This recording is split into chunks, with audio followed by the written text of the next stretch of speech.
इस वीडियो में हम कुछ फैक्ट्स के बारे में जानेंगे जो रिवर्स सेफ पार्किंग के लिए है। इसमें आप देखोगे कि किसी भी पोल, कार या रेफरेंस लाइन को लेकर आप रिवर्स कर रहे होते हैं तो हमें उस साइड के ORVM को देखने की आवश्यकता नहीं होती जब हमारा बैक टायर उस रेफरेंस पॉइंट या कार या पोल के पैरेलल आ जाता है, जैसा आप यहाँ देख रहे हैं दोनों फिगर में। ठीक है, ऐसा क्यों होता है इसको हम समझ लेते हैं। जैसा आप यहाँ एक फुटप्रिंट देख रहे हैं, यहाँ हमने रिवर्स लिया है, बैक यानी कि राइट में रिवर्स लिया है। तो आप देख रहे होंगे कि सबसे पहले रिवर्स लेफ्ट जो बैक का टायर है राइट वाला वो गया है, फिर फ्रंट का राइट टायर गया है, फिर लेफ्ट टायर गया है बैक का, फिर फ्रंट का लेफ्ट टायर गया है। इस तरह से टायर के ये प्रिंट लगे हैं, उसको मैंने खींचने की कोशिश की थी, आगे हम समझेंगे।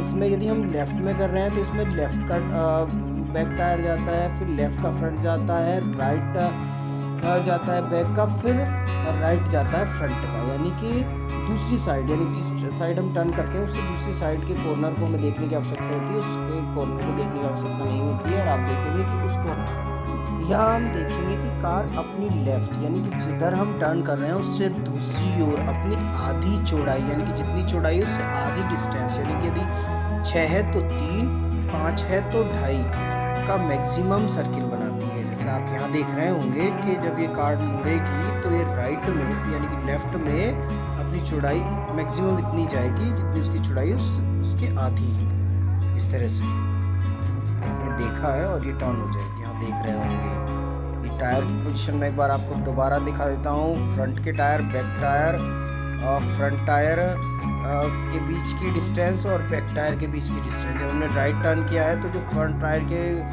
फ्रंट वाला टायर है वो सबसे दूर का सर्किल इसमें कर्व बनाया है, जैसा आप देख रहे होंगे। ठीक है, इसको एक और एग्जांपल से देखते हैं। इसमें भी हमने देखा है जब ये बैक कर रहे हैं राइट में तो ये इस कार के रिस्पेक्ट में आपने देखा है फिर ये कहीं भी टच नहीं होगी, केवल हमें लेफ्ट में देखने की ज़रूरत है। लेफ्ट में भी जो उसकी कार की चौड़ाई है उससे आधी, मैक्सिमम आधी और उधर जाती है वो।